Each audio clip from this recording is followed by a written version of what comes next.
Good morning.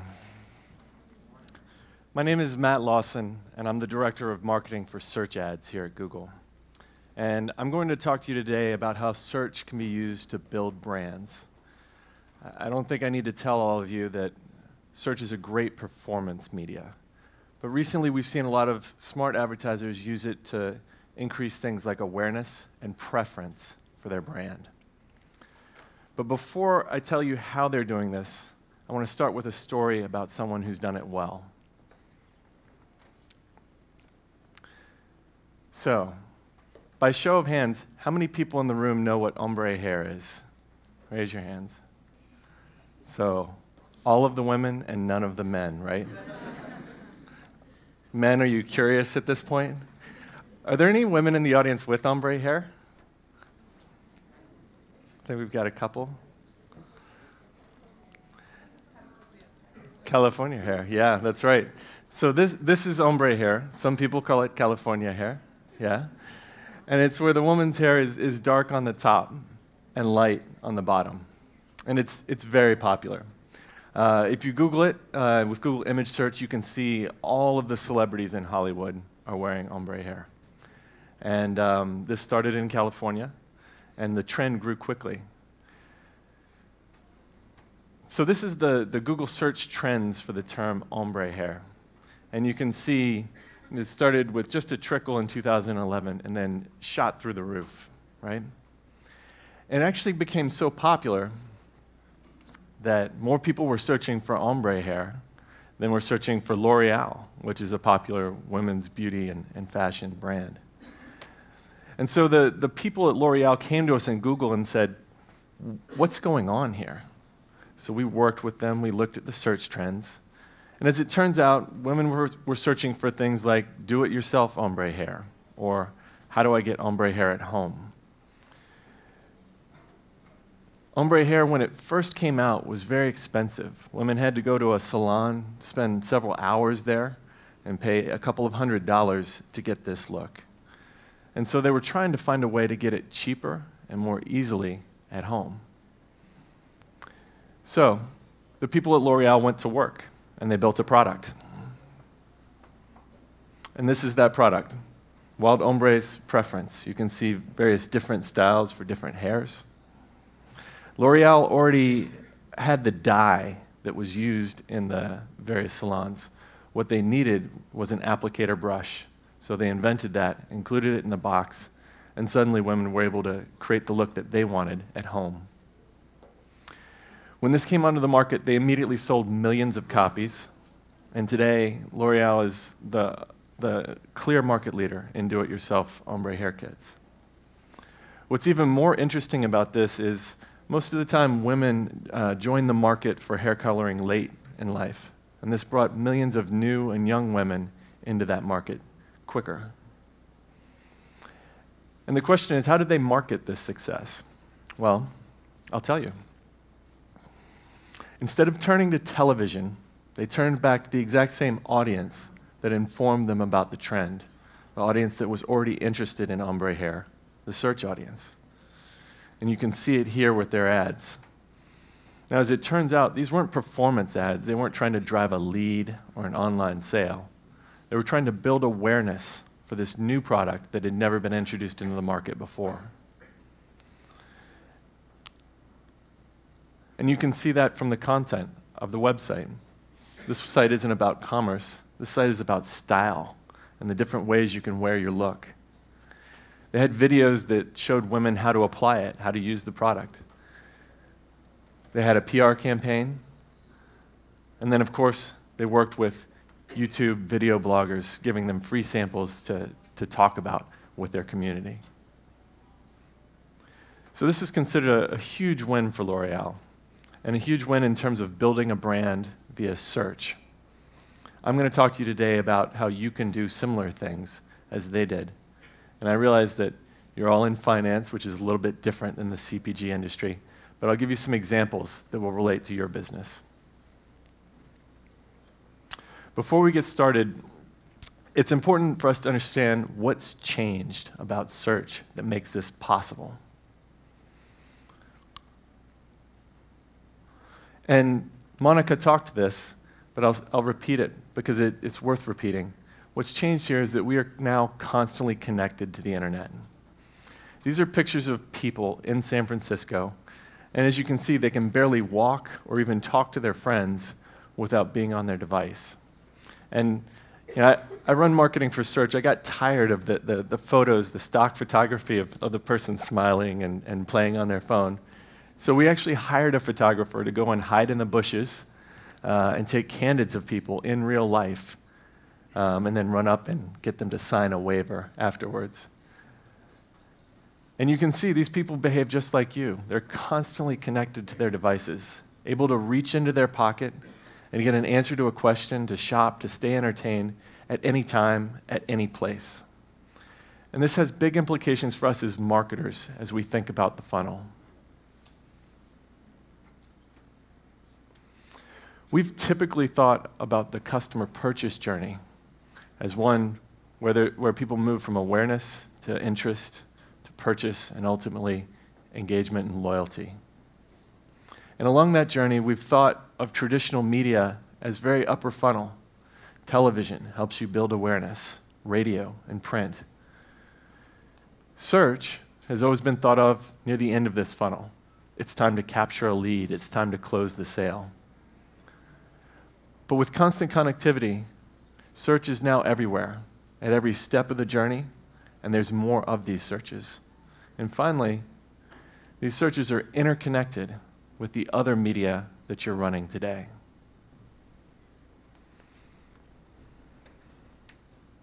At Google, we call this the interested audience. People who are looking for information about your products or products like yours. And we categorize these searches in 3 ways. We talk about branded searches, searches for a specific product, like the Itaú card.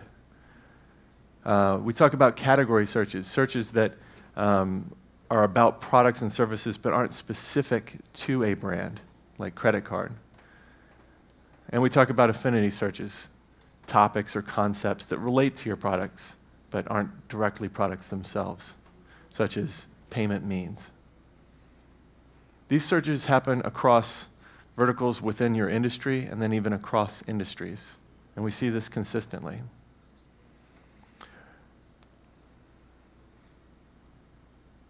What's important to understand about this, though, is that as you think about these different types of searches, is the reach that you can attain by moving from branded to category to affinity searches. There's many more category searches than there are brand searches, and many more affinity searches than there are category searches. And so search offers the reach and the power of other mediums like television, but only if you know how to access it through these additional types of queries.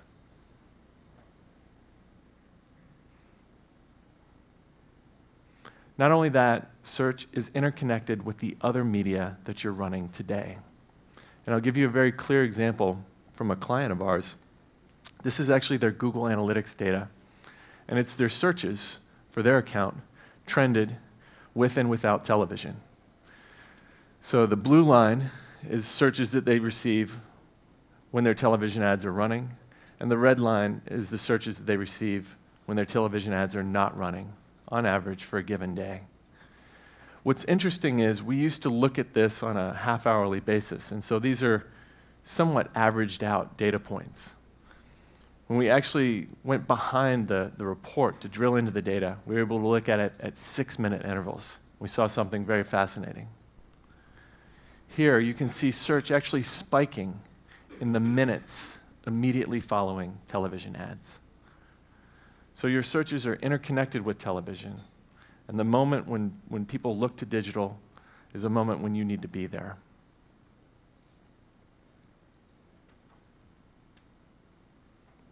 So, massive reach, interconnected with other media, and at every step of the journey. This is your opportunity to be relevant to a consumer's need. This is your opportunity to be relevant in the moment. I'm going to walk you through an example now of different ways you could see this, and then we'll get into how you can do it.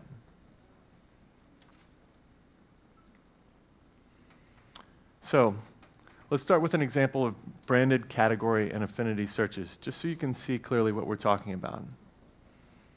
This is a company called Santander, who is selling insurance, yeah? Did I mispronounce it, or did I come close? Okay. I had some help. So let's take a look at the search results page and see what's here.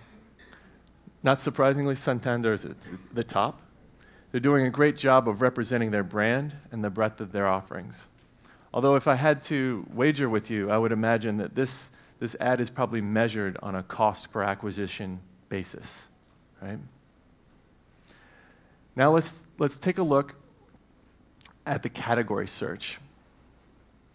Here's someone searching for just home insurance, not insurance from a specific bank or provider.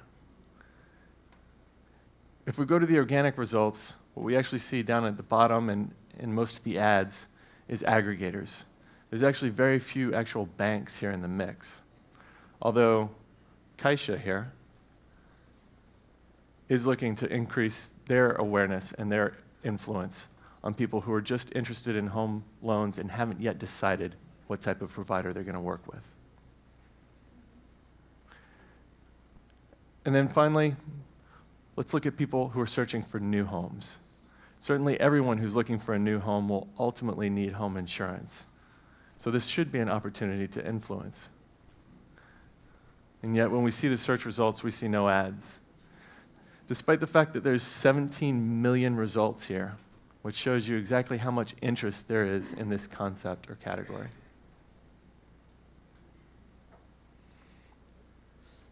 So, let's talk about what it takes, what you need to do as an advertiser to win in these consumer moments that matter to you. And to do this, you really need to focus on three things. You need to understand your interested audience, you need to reach them, and you need to find creative ways to engage them. And we'll talk through each of these in turn. What's interesting is, if you're a brand advertiser, this is simply the process of marketing. There's nothing new here. What's new is we're going to show you how to do it with search. So, understanding your audience. How many people in this room were aware that there's a recent trend for insurance on smartphones? So we went into Google Trends and we found this and we're quite surprised to see it, actually. And much like L'Oreal with ombre hair, if you were trying to figure out how to market smartphone insurance today, you'd wonder, what should we call the product?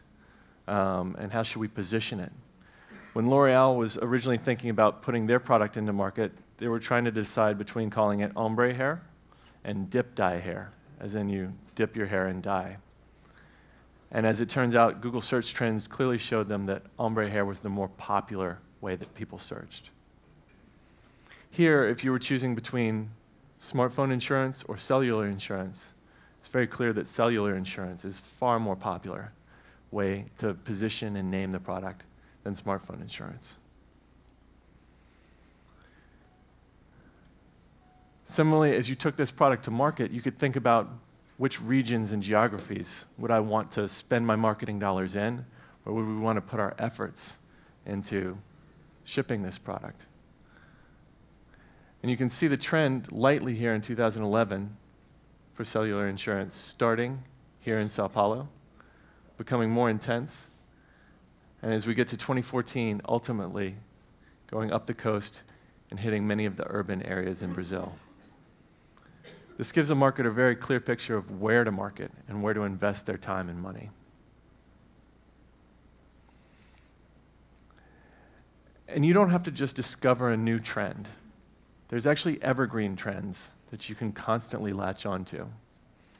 So, outside of cellular insurance, clearly automotive insurance is very popular. It's a trend that's several times the size of smartphone insurance. And so marketing to this trend and understanding when interest increases and when budgets have to increase as a result is important. Google can actually help you with this. talking to your Google account teams and centering on a concept or a category, we can help you understand the share of interest within that category, whether it's home insurance, auto insurance, smartphone insurance, what have you. But this can help guide your media allocation and your decisions. So now I'm going to give you an example. And this is an example from Kleenex, the tissue company. They actually released a product for cold and flu, and they released it at a very bad time, and sales, as a result, were very poor. So when they decided to market it the next year, instead of simply pushing it the way they had always done through traditional channels, they started with search, and they started by trying to understand where was the demand so they could localize their marketing. And they saw great results as an example. Take a look. Oh. Can we go back and play the video?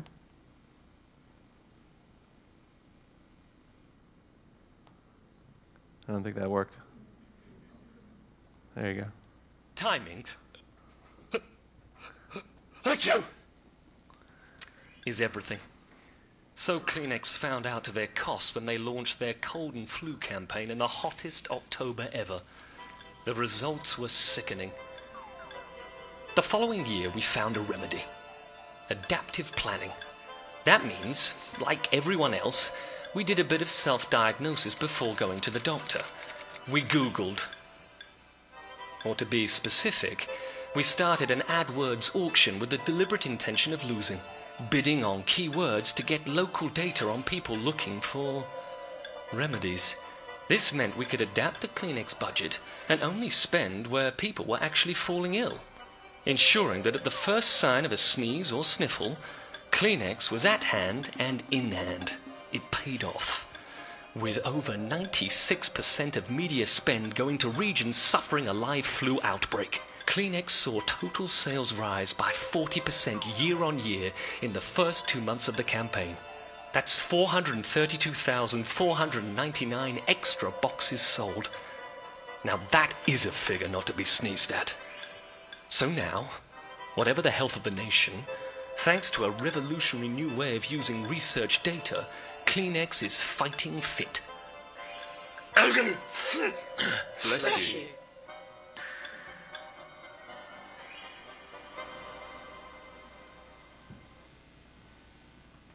So that was a fun example. Let's move on and talk about reaching the interested audience. Now, to understand reach, it's actually important to just understand the size of the market opportunity. So here we have a search result for mortgage loans, right? And if you're in the mortgage loans business, this may be a popular way to search, but obviously it's not the only way to search. So how do you think about understanding the size of the opportunity? Well, the first thing you need to do is create a basket of keywords. You can do this yourself or with the help of your Google account reps. But think broadly about the keywords that people might use to find you. And as you organize them, you can enter those into the keyword planner or talk to your Google account teams to get an estimate of the total number of impressions available on these terms. From there, it's actually a fairly simple exercise to pull the data from your AdWords account and understand how many impressions you're getting as a percentage of the total and how many visits you're getting as a percentage. And we call this share of impressions and share of clicks, which is not to be confused with click share and impression share, which are AdWords metrics. Your AdWords metrics show you how you're doing relative to the keywords you're buying. This will actually show you how you're doing relative to the potential within the overall industry. And the question you'll want to ask yourself is this good? And the answer is it depends. Depends on what you're comparing yourself to. Typically, you want to compare yourself to the competition. And you can do that by talking to your Google account teams, who can give you an average of your peer set. Or you can work with third-party data providers like ComScore to understand how your competitors are faring. In this case, competitors' ads are showing 79% of the time versus 44% for this advertiser. And the competitors' websites showing 10% of the time versus 4% for this website. which may be okay depending on your market position. But if you're a market leader, you would probably want to change this. If you're a market challenger, you may want a share that's higher than your actual share within the market if you're looking to grow. Finally, let's talk about engaging the interested audience.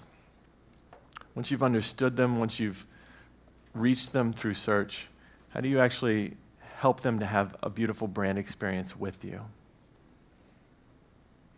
And to do this, we'll take a look at a query such as how to fund a business. Now, when we look at the organic results here, there's a couple of things that are interesting. First of all, with a query like how to fund a business, it's not exactly clear what people are looking for. And to find out, you can evaluate the organic results. Google actually pulls its best guess together based on all the knowledge we have about the web. And to get a clean estimate of this, you'll want to run this in incognito mode so that your own personal preferences and your personal location don't cloud the results. But here you can see people are looking for options for funding.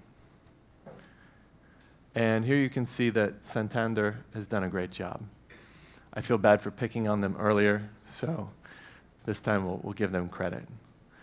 They talk about how they can help you with your business plan, and they provide you multiple different options. And it doesn't end there. The experience continues to their website, where they cleanly lay out the different financing options for a new business.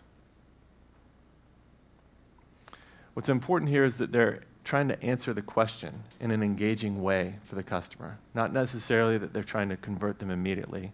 They're thinking about the experience at every step of the journey. And now I'm going to show you an example from a different company, Snickers. Hopefully you guys have all seen the "You're Not You When You're Hungry" campaign. But this campaign, showed people kind of not being themselves when they were hungry, and as a result, needing a Snickers bar. And they found a very creative way to engage their audience with search through this campaign. Whoop. Can we play that? Office workers, poor creatures, like Nick, in desperate need of snacks and entertainment. No wonder they make mistakes. But how do we target them when viral and social content is blocked by IT? Google! Google! As part of the Snickers You're Not You When You're Hungry campaign, we used Google to reach hungry people every time they made a spelling mistake and reminded them, you can't spell when you're hungry, so grab a Snickers. Fortunately for us, hungry people have a tendency to accidentally misspell words with embarrassing regularity. We worked with Google to find the top 500 search terms. Then we used an algorithm to create common misspellings of those 500. This expanded our list to 25,381 misspellings, which meant that in just over 2 days we reached our target of more than 500,000 people, including Nick, with minimal production cost and no seeding.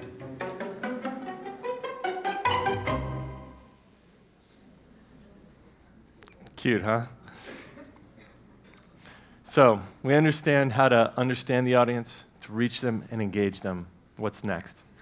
Well, to be successful with brand advertising and search, you need to think differently about how you measure results. If you have a search campaign today, and it's likely that you all do, it's also likely that you're using a performance means to evaluate it. You're looking at some kind of rate, a conversion rate, a cost per acquisition, a return on advertising spend.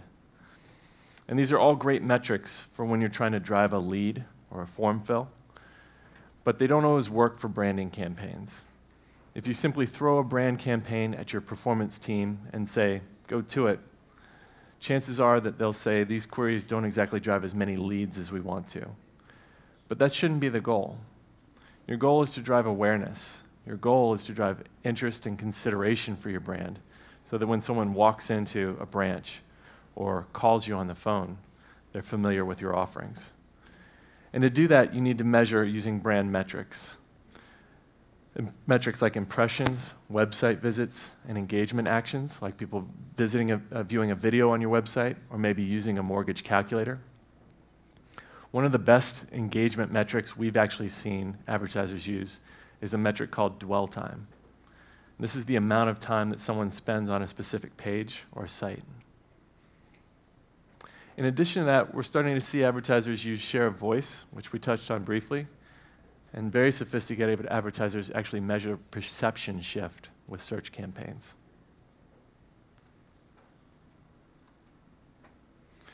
With share of voice, we want to measure reach.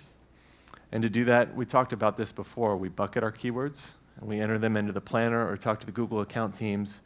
And over time, you can trend exactly how much volume there is among branded, product, and affinity queries. And from there, you can track your impression share and your click share of voice over time. And what's powerful about this is even if you don't have a benchmark against the competition, you can use these to generate insights to optimize your campaign. In this example, the advertiser's share of voice on impressions was higher than clicks. That meant that, on average, her competition was getting better click-through rates on their ads and potentially delivering more relevance. By simply optimizing the ads, the click share of voice rose to eventually be higher than the impression share of voice. So just using your own internal data and metrics, you can do a fair amount to optimize.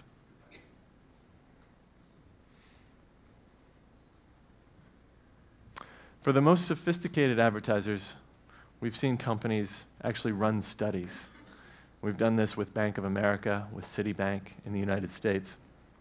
Studies that show lift in top-of-mind awareness for brands resulting from being present on search. What we've done is we've taken people into a lab environment, separated them into a control and a test group.